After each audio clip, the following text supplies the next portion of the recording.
안녕하세요, 여러분. 꽃보다 취업 강원 대표입니다. 오늘은 여러분들한테 이직에 대한 모든 것을 가지고 왔습니다. 물경력이 뭐예요? 타직무 이직 가능할까요? 중고 신입 이직 어떻게 할까요? 이런 것들에 대해서 여러분들의 궁금증을 전부 풀어드릴 수 있으니까 꼭 끝까지 시청하시고요. 여러분들의 구독과 좋아요가 저한테 큰 힘이 되니까 구독, 좋아요 눌러주시면 정말 감사하겠습니다. 그리고 여러분들이 지금 이 영상을 혼자만 보지 말고 정말 이직에 대한 모든 완벽한 솔루션을 드린 거니까 꼭 주변에 아끼는 사람들, 친구들한테도 알려주세요. 여기 모든 해법이 들어있습니다.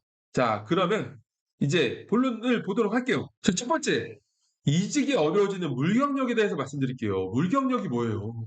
나는 열심히 했는데 물경력이래. 들어가서 열심히 했는데 이게 뭐야? 여러분들이 억울하지 않게끔 사실 물경력을 쌓게 되면 어떻게 되냐면은 이제 20대나 30대 초중반까지는 물경력 여부와 무관하게 젊음이라는 무기로 나이가 깡패잖아. 이직이 잘 되는 케이스도 있겠지만 그 후의 나이대에는 이직을 하게 되면 파트장 이상급의 책임자를 채용하려는 것인데 물경력을 쌓은 사람을 뽑아줄 수가 있을까요? 안 되겠죠. 여러분들 물경력이 뭐냐면 자 경쟁력 있는 커리어를 쌓기 힘든 케이스를 지칭하는 용어예요.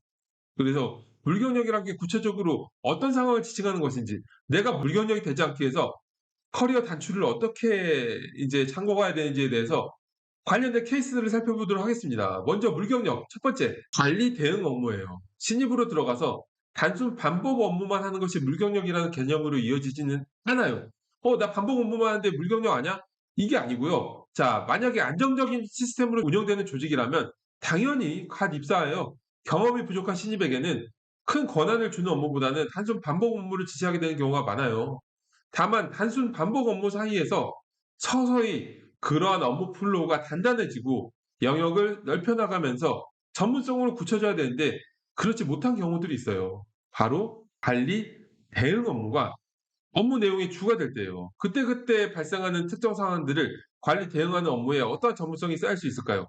이해를 돕기 위해서 자 극단적인 사례지만 식당에서 서빙을 하면서 그때그때 손님들의 클레임이나 반응들을 하는 거에 대해서 그런 관리 대응을 하는 거에 대해서 여러분들이 어떤 전문성이 쌓여서 나이에 맞는 호봉에 맞는 대우를 받을 수 있을까요? 아니겠죠. 그쵸? 자 업무를 수행하면서 관리 대응을 해야 하는 경우도 발생하겠지만 쭉 뻗어나가야 하는 메인 플로우가 존재하고 그렇게 뻗어나가는 과정에서 관리 대응하는 게 아니라 그것이 주가 되어 버리는 경우에는 이직에 도움되지 않는 물경력이 될 확률이 굉장히 높습니다. 자, 그러면 두 번째 물경력이 되는 건 뭘까요? 자, 바로 명확하지 않는 부서명과 뭐 업무 분장이에요. 먼저 불명확한 부서명을 들 수 있죠. 인사면 인사, 재무면 재무여야 되는데 관리부라는 명칭의 부서에서 일할 경우 특정 부서의 경력직을 채용할 때 경쟁력을 어떻게 어필할 수 있을까요?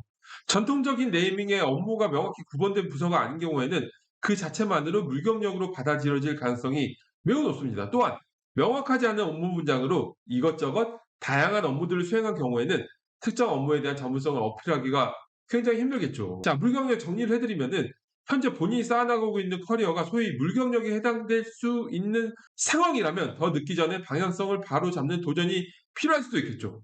자, 실제로 취업 컨설팅을 진행해봐도 불경력에 해당되는 경우에 이직 시 경쟁력이 떨어지는 게 너무 당연하게 목격해왔어요. 하지만 최대한 경쟁력 있게 자소서 경력 기술을 작성해서 성공적인 아웃풋을 창출하기도 하고 있습니다. 자, 여러분들이 물경력이지만 이직을 하고 싶다. 그러면 이제 찾아오세요. 찾아오시면 제가 취업 상담을 하면서 최대한 여러분들한테 이제 맞춤형 어떤 피드백을 해드리겠습니다. 자, 그리고 두 번째, 타 직무 이직이에요. 다른 직무로 이직하고 싶어 하는 학생들이 굉장히 많은데, 자, 다른 직무로 이직하는 방법은 크게 두 가지가 있죠. 하나는 아직 연차가 오래되지 않았다면 중고 신입으로 이직하는 거예요.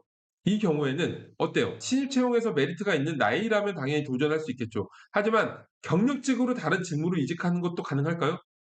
가능한지 여부를 말씀드리자면 흔하지는 않지만 분명히 그러한 사례들이 없는 것은 아닙니다.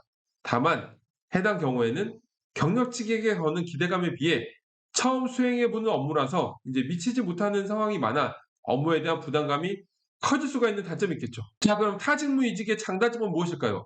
타직무 이직의 장점은 무엇보다도 자신이 원하는 업무로 커리어 플랜을 설정할 수 있다는 것입니다.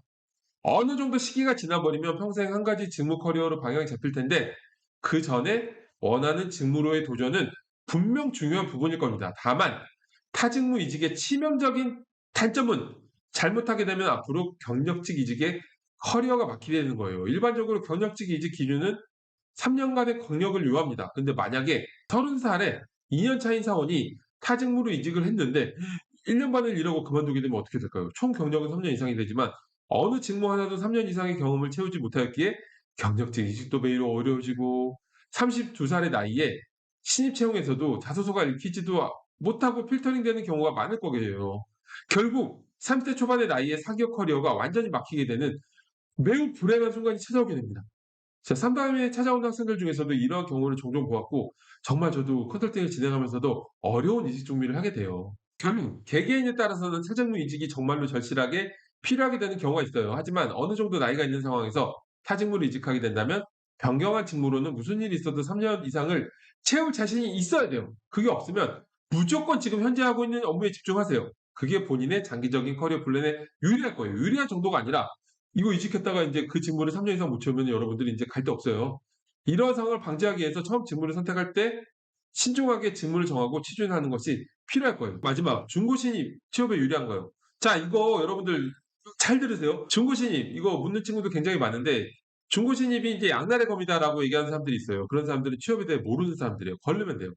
물론 제가 취업하던 시기에는 중고 신입은 양날의 검, 오히려 이제 어떻게 보면 더 불리했죠. 왜냐하면 제가 취업하던 시기에는 인제 한 직장을 3년 이상 못 다니는 거를 어떤 부적응자 취급했어요. 그래서 저도 인제 각자 스스로도 위축되고 인제 뭐 창피한 일이었는데 요즘 어때요? 요즘 더 좋은 기회 있으면 언제든지 이직하잖아요. 그게 여러분들 인제 세대의 트렌드 아닌가요? 그래서 중고 신입이 불리한 점은 없어요. 무조건 더 유리합니다. 채용 업무를 하는 친구들이 인제 많이 있는데 그 친구들을 데리고 같이 얘기를 해 봐도 경영진에서 대놓고 "중고 신입 뽑으라고 한다."라는 얘기를 해요. 그래서 인제 어때요? 왜냐하면 이게 어차피 인제 어떤 소속감 가지기보다는 더 좋은 기회 있으면 이직할 걸 아는데 차라리 다른 데서 욕이라도 먹고서 일이라도 제대로 배운 애 데리고 오자라는 느낌으로 분명히 유리합니다. 그런데 여기서 어떻게 해야 될까요? 중고 신입 취업 전략은 경력 기술서를 잘 써야 되겠죠. 당연하죠. 요즘 신입 채용에도 경력 기술서를 인제 쓰게 하는 어떤 곳들이 굉장히 많은데 경력 기술서라는 게 이제 단순히 업무 분장의 나열을 적는 게 아니라 업무의 어떤 경험이 성과로 이어지게끔 전략적으로 작성하셔야 되거든요.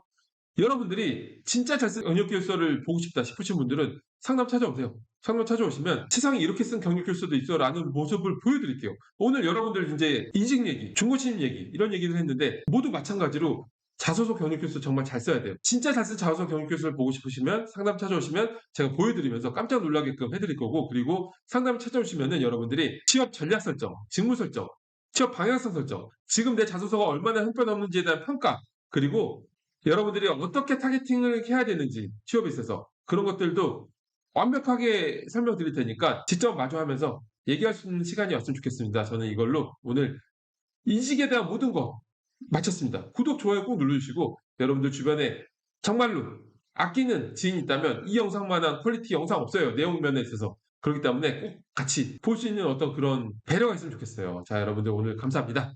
치포 화이팅!